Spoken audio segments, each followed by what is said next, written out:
स्वतंत्रम। उस योग माया की आवाज वाणी सुनकर आज ब्रह्म जी को और विष्णु जी को ज्ञान हो गया और ब्रह्मा जी को ज्ञान देने लगे विष्णु जी की, हे ब्रह्मा जी उस शक्ति को अब पहचानो कि वह शक्ति जिस समय आपको मधु कैटभ दैत्य खाने के लिए आ रहे थे उस समय हमारी रक्षा किसने करी? उस आदि शक्ति ने। और अगर आप मुझे सर्वत्र मानते हो कि मैं ही हूं तो बताओ कौन मूर्ख होगा कि जो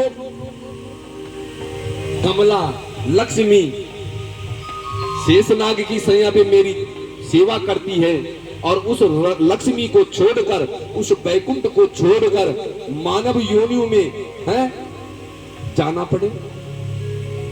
कभी मुझे अगर मैं स्वतंत्र होता बोलो तो मैं कश्यप बनता, अगर मैं स्वतंत्र होता तो कभी मैं शेषनाग बनता, कभी मैं राम बनकर बन बन भटकता, कभी मैं कंस की कारागार में पैदा होता।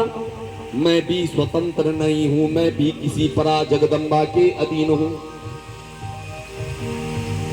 और हां अगर मैं स्वतंत्र होता तो मेरी गर्दन कटती क्या? वर्मा जी ने क्या कह रहे हो तुम गर्दन कटती? वर्मा जी को तो याद दिला दिया कि पूर्व काल में याद करो कि जब मेरा मस्तिष्क कट गया था।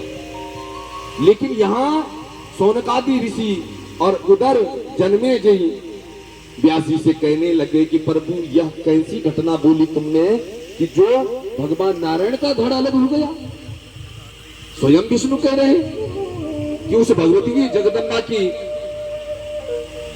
लीला से मैं एक बार सिरविहीन हो गया। अब सुन बोला प्रभु यह कथा भी सुनाओ, ये सर कैसे विहीन हो गया भगवान जी का।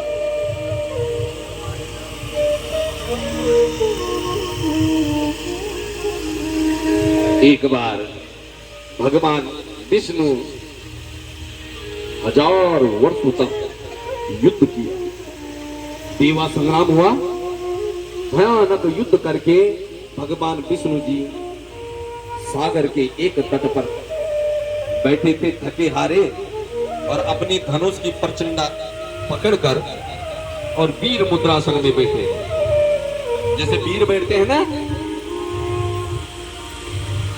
वीर मुद्रासन जैसे ये फौजी भाई गोली चलाते हैं, जैसे हनुमान जी बैठते हैं झंडा लेकर, इसको वीर मुद्रासन बोलते हैं। ऐसे मुद्रा में बैठकर अपनी धनुष को अपने कंधे से लगाकर और वो धनुष की डोरी भगवान की कैसे थी कलेजे से, और भगवान पुण्यराज। और जब जगत के संचार करने वाले सो गए तो प्रकृति में हाहाकार होने लगा, समस्त देवता लोग उठे ब्रह्मा जी के पास, प्रभु नारायण को ढूंढा जाए। नारायण को ढूंढते ढूंढते शिव सागर जी के किनारे में देखा तो नारायण जी खराटे ले रहे, सो रहे, गहरी निद्रा में। जगाना चाहा, प्रार्थना की, प्रभु जागो।